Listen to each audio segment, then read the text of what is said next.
So I just wanted to record a quick video for posterity. I'm going to build a new PC. I'm doing this really for my darling nephew Noah. Hello Noah, haven't seen you for a while. Just give you something to look forward to next time you come. Have a look here. I'm building a brand new PC that will be super duper. So starting here, the motherboard. This is the main board. This is the new case with a glass window in it. Put the power supply in already. And then we've got the various other components here. There's the memory there. There's a couple of brake discs there. They're not part of the build. And that's the box from the power supply. The disk drive is still on its way, but I've got plenty of disk drives. So if you look over here amongst the other old computers, there's a disk drive just being tested there. So we'll make do with that for now. And here's the heart of the beast. It's a new AMD Ryzen 9 processor with 24 virtual CPUs or 24 threads. Okay, let's do a bit of build. I keep changing the angle. I want to make the video a bit interesting. Despite me talking, maybe we'll overdub me with a bit of music sort of thing. But I've got you here on a selfie stick, so you know, it's good for filming on the go. But it's not very good for sort of setting up angles and things like that. I could do with a tripod really. Trying out some different angles up here. I'm actually going to have a quick look in the instructions. There are so many pages of instructions. I know for a fact you put the CPU in the socket first, but then it's how does it fit the cooler. You've got a couple of brackets that you need to bolt on, but they're there already. And it says there's a plate underneath. I think possibly that's there already as well. Yeah, there's this metal plate underneath to reinforce the motherboard, stop it flexing. And then what else does it say? Here's a record of me screwing it up. Writing's tiny. I'm just seeing whether I need to add extra cooling paste or whether these dots on the underside of here are actually thermal paste already. You need a bit of bridging compound between the metal plate of the CPU heatsink and the back of the CPU to make sure that they fit together flush. Okay, let's get this CPU in here. Here's the am I free of static? I need to get rid of any electrical charge. You see, touch some metal objects. Light switch. So there's a lever here. Can we see it? And then the CPU drops in, and there's a mark in one of the corners. Let me open it up first and see what we've got. Various complaints that the writing on the so there's a mark in one of the corners. I think it's here. Be very careful. On the underside of the CPU there are thousands and thousands of little tiny pegs, metal legs that are sticking out, and every single one of them has to be in the right position to contact the socket, or else the CPU doesn't work at all. So you have to be very careful you don't twist or bend anything. So I've got it in flush. I pull down the lever and that should clip it into place. Now it can't fall out, and then we put the CPU cooler, the air cooler on top of that. Okay, so I'm looking on the motherboard here for the connectors. There's a one marked CHA fan 1 here, which I think is for a chassis fan, so that's for the box itself's fan to connect to. And there's one here, I think this one's marked CPU fan, so that's where the connector for the motherboard cooler goes. So possibly want to orientate. I think this can go either this way or that way around, but we want to orientate it so that we can plug the fan into this 4-pin connector on the motherboard.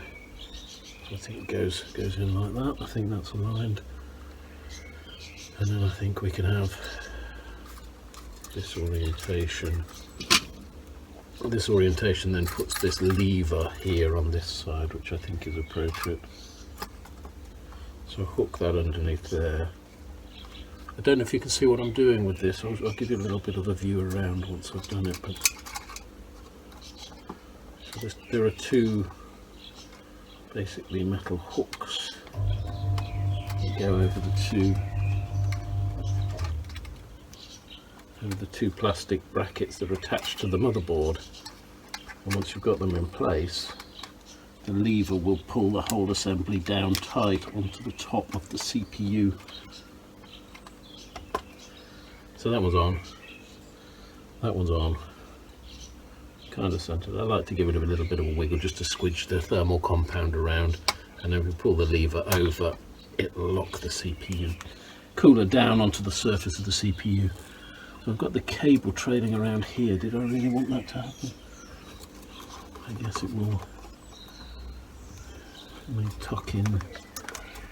I'm just very conscious. I'm very conscious of the cable arrangement for this build. In the past, I've never really bothered with cable management in the PCs. I've had it all running every which way, and it's looked a terrible mess. But this case specifically, let me show you the case. Have a look in the. Let me turn you around. Look in.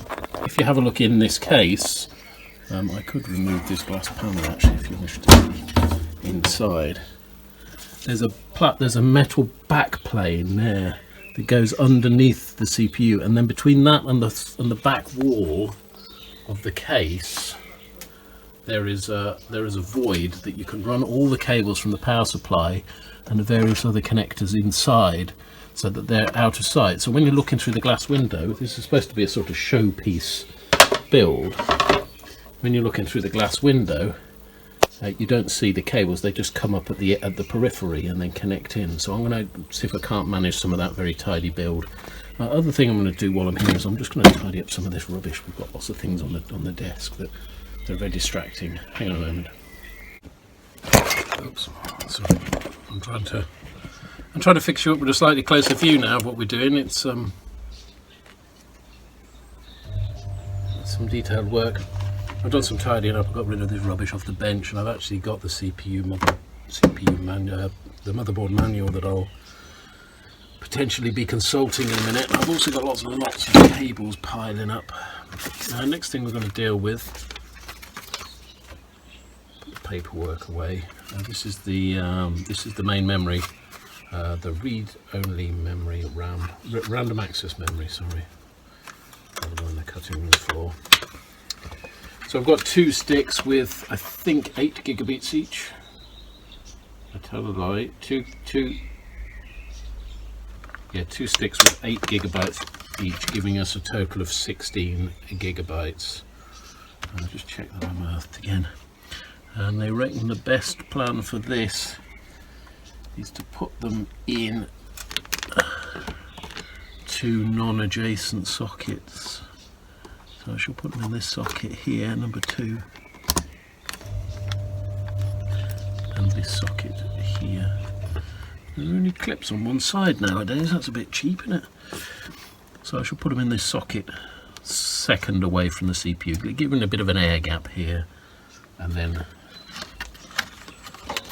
again another stick can then go, which way around did it go? This way.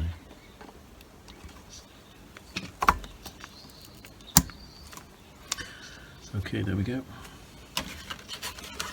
There's another part of the installation, compatible with Intel. Well, we're AMD here, mate.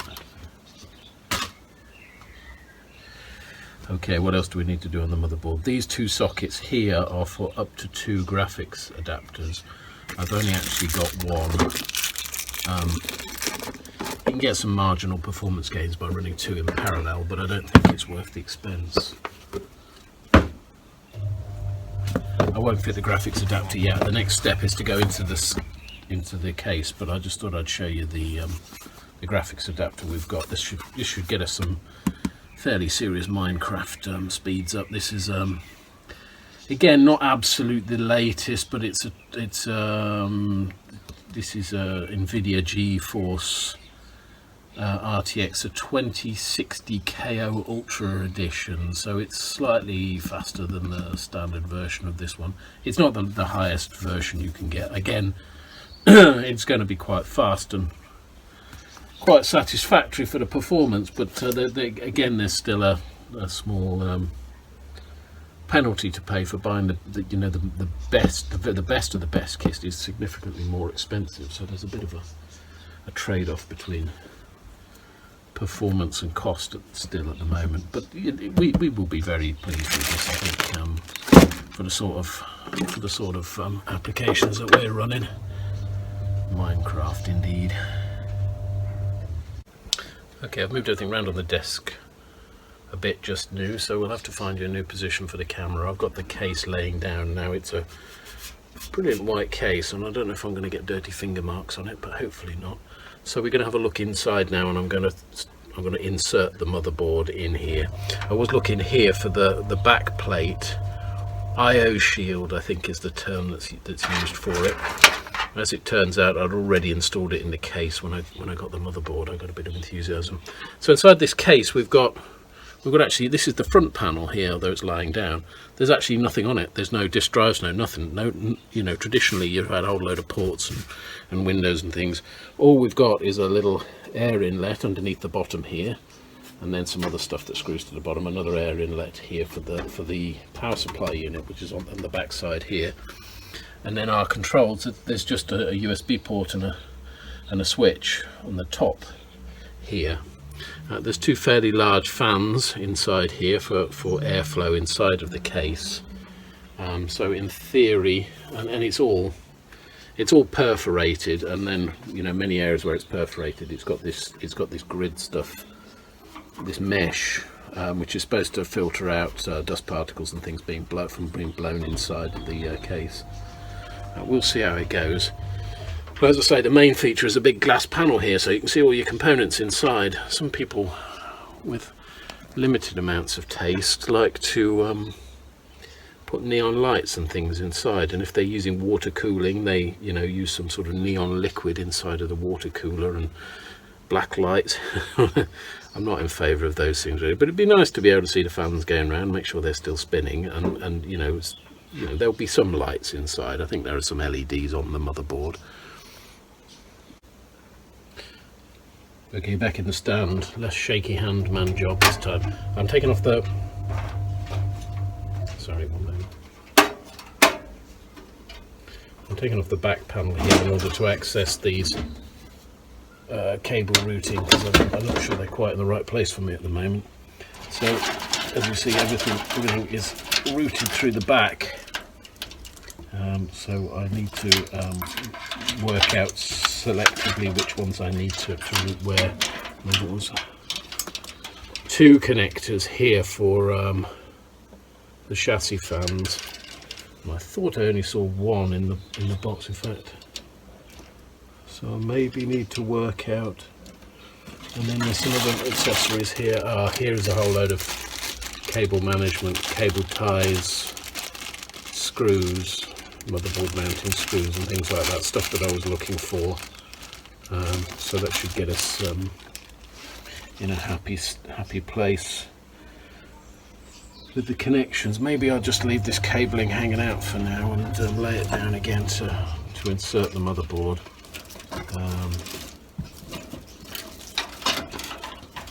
Just keep it a little bit tidy.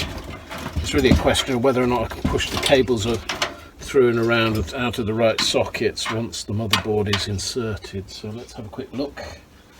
How's it going to fit? Here it comes. It's going in here, back here, against this. This is the IO shield at the back here, so this is the reference point for the setup. So all of the connectors in the back of the PC are coming through this panel here. You probably want to see it, do you? Down here, so you can see you've got everything lined up. You've got everything lined up at the back here. It means that the motherboard is in the right place. And then if you look at the motherboard, there are various screw holes, and on the other side of the screw holes there are some little, like this, pins that stick up from the side of the motherboard. I don't know whether you can see in here properly, whether there's enough light, but hopefully this is something's coming out on this video. Let me put you back in your rest. So the trouble with all the black on black is it's difficult to see. I'm looking for a bit of extra light. I've got this torch here, so I can see the pins through a few of the screw holes. So I guess I'll start putting some screws in, and from there working out which other ones I've got. I wonder whether, well, there is one there. I think the pins can be taken off the back panel of the case, and they can be moved into other locations. So for instance, there isn't one there. I don't know if there's a location there for a pin. I shall try. It was a good idea to lift it by the power supply again. It seems to have sort of landed in place a bit, so maybe it's time to screw it in. Can you see my torch? Will my torch stay there? So let's see if we can't find extra standoffs. Hang on a moment. So I'm backtracking a bit. So looking inside the case here, I was a bit curious about where these were located.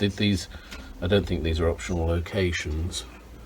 But this one here is actually, it doesn't have a screw in it, it's just a plug. It's a locating dowel.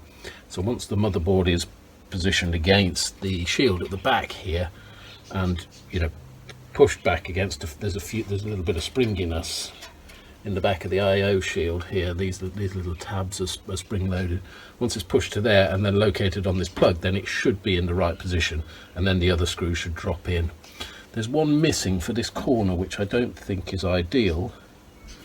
These are kind of labelled U and AU. I guess that depends on the motherboard size. Let me have a quick look at the manual.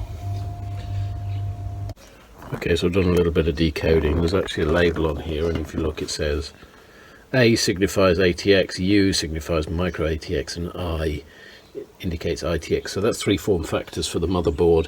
So if you see each of the standoffs, they have a label against them, and it's either A or U or I, or A and U, or A and I, or AU and I. So any that say A, I'm not going to be able to use because they're too wide. Any say that U, I want a pin in them. So I want a pin in this one here, and I want a pin in this one here. So I should probably take these out. They unscrew and then move it to there. This says AU. This says AUI. This says AUI. This says AUI. So a little bit of DIY required, I think, at this point. And we're back. I've got another manual now because I need to work out what these screws are.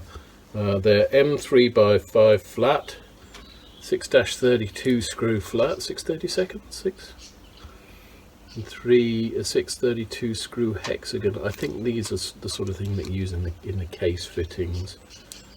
These are probably for mounting devices, and I think these may be the motherboard screws, but let's have a quick look. What does the manual say?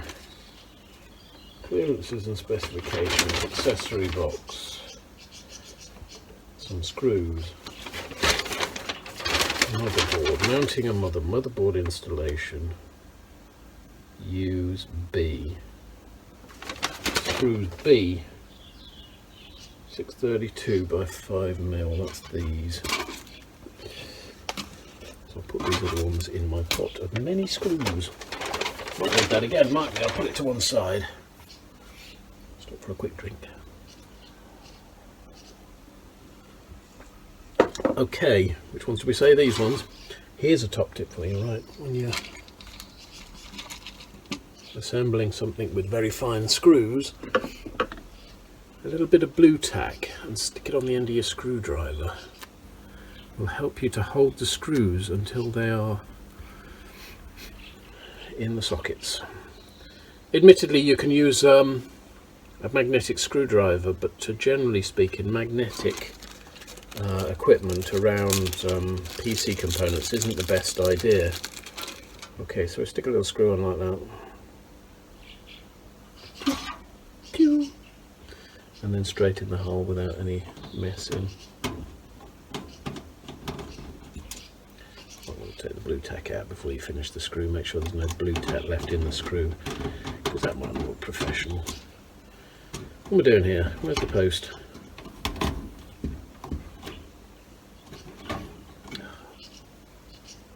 I'll be back. Okay, the motherboard's in. It's a little recap on the progress here. Let's see if we can't see what's happening here. I discovered what those mysterious additional cables were for. There's actually an LED light in the fan that we'll be able to see through the glass window, and then there's a header cable, I don't know if you can see it just here, that connects to a little port on the side of the fan for the CPU cooler, and then there's a connector for that on the motherboard. We'll route that in a minute. Okay, let's start looking at some cable routing. So down here is the main connector. So that requires this large plug here, which is routed, which can be routed through the back of the motherboard here and connecting in there. I'll come around to that side and connect it again in a minute. And I think the only other thing that we critically need is the additional power supply for the motherboard. There's a 4-pin 5-volt power supply somewhere among these cables. It's this one, I think, and that's located. Sorry, I'm on the wrong side here. Recording it is not as easy as it could be. That's located here, so if possible this plug needs to go in through this gap so that we can connect it to the there's a fan supply cable coming through here as well at the moment. Let's move that to one side and come in on top there. It doesn't need to be very far in. I don't know if you can see it, it's just coming down up here. There it is. So that's an extra power supply for the motherboard. And then the graphics adapter as well needs one extra power supply, a 6-pin ATX, preferably the end. So it's going to be mounted in this slot here. So its connector is going to come through here, through this hole as well, and just connect through the back. So I'll put that through that gap.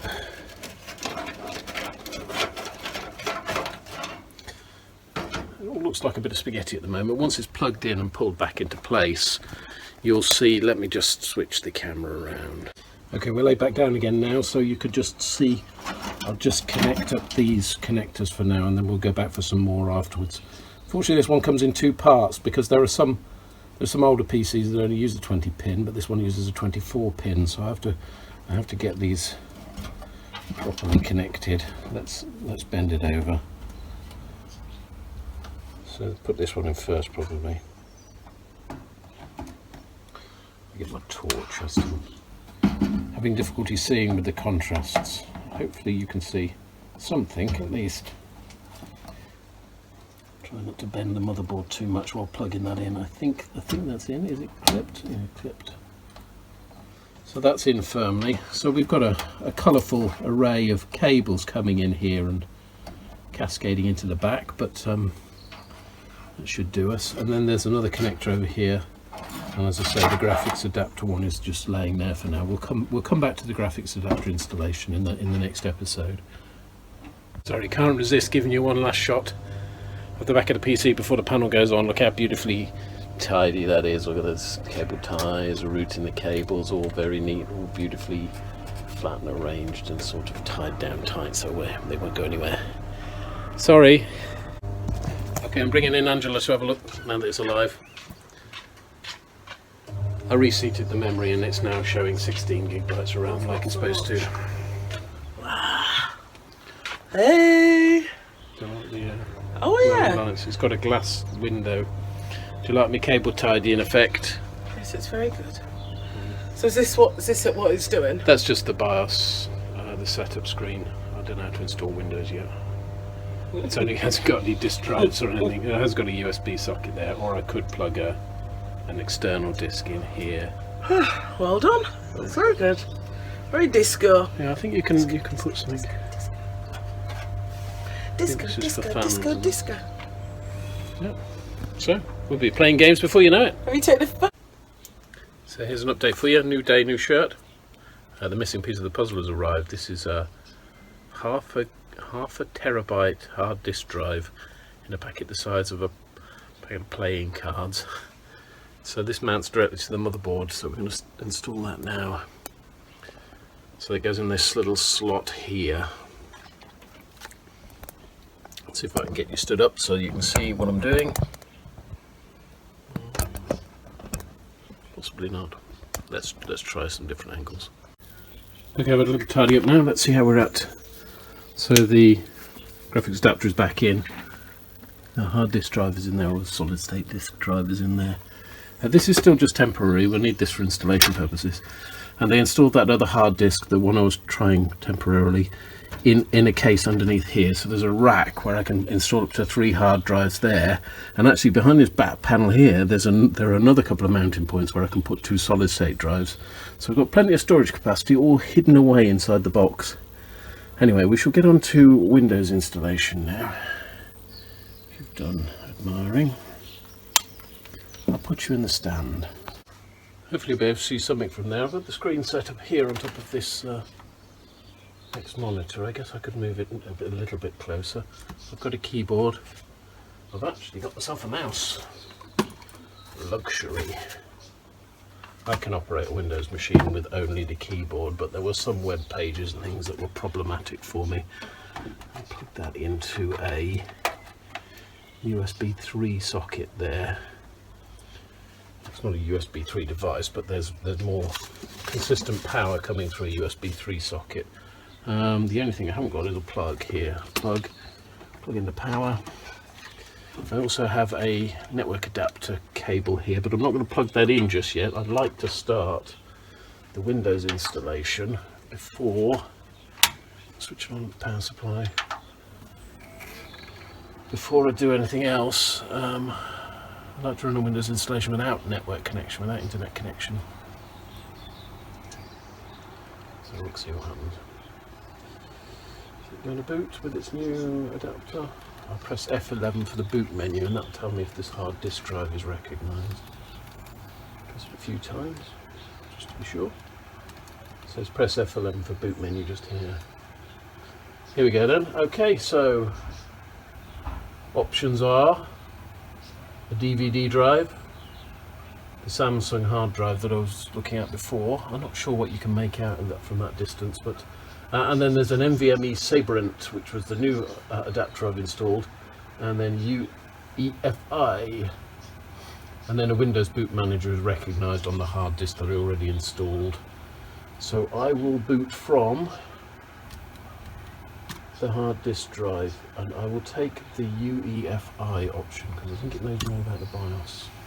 I'm not quite sure what it knows. Press any key.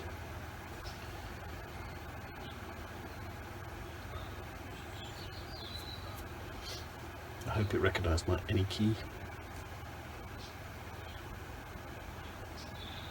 I can see the little light flashing on the front of this DVD player. This isn't going to stay in the case at all. I'll pull that out, throw it away afterwards. Anything else we need to install from media, we can plug in a USB key into the top panel. Nobody ain't got time for no DVDs anymore. Last century's technology.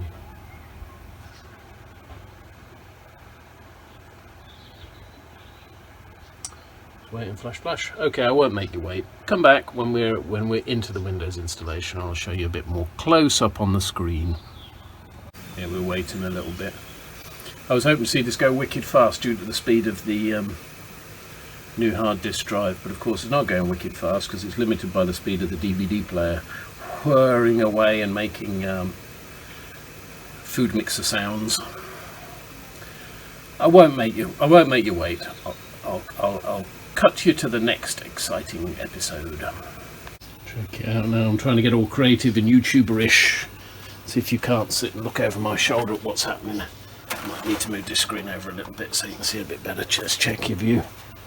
Yeah. I'll turn you to the right a bit. You're mostly interested in the screen, I should think. Tell me if you see anything that I should be doing.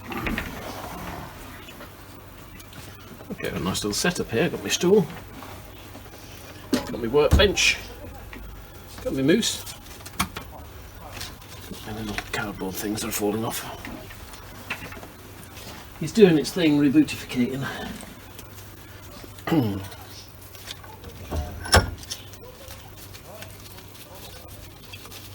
As it does.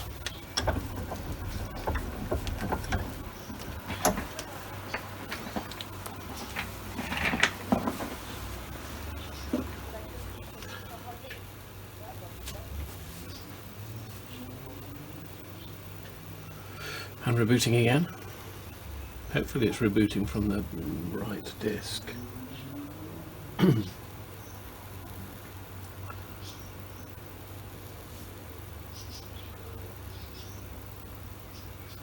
Oh look, volume 2 or volume 6? Which one is which? Let's try volume 2 first. It's got all clever on me and worked out there's already an installation of Windows on there, and what might I want to do with it? Run both of them. Looks like we're on volume 2. I just wonder which is the boot sector now. Is this the right region? United Kingdom, it is correct. Yes, this is the right keyboard. No. No, I don't have internet. I don't want internet. Continue with limited setup. It's trying to get me to do things.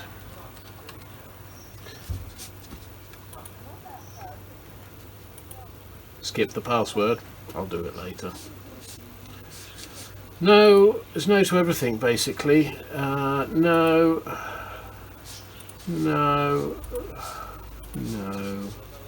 These are all the things where Windows wants to spy on you. I don't want any of them. No, don't use my data. No, don't personalise my adverts. No, thank you, no, thank you, no, thank you, and no, thank you. Oh, it's getting all friendly now. Hi. Getting ready for you.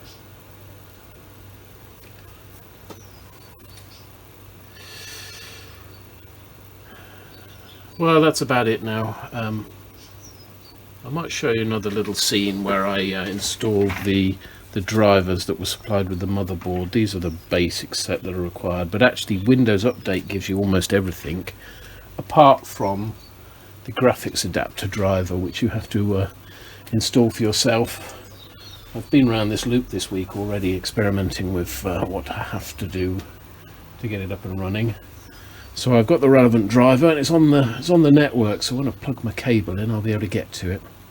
Anyway, next time you see it you'll probably be visiting and you'll think, whoop-de-doo, this is a well-built PC. Hopefully it won't have broken down. Thank you for watching.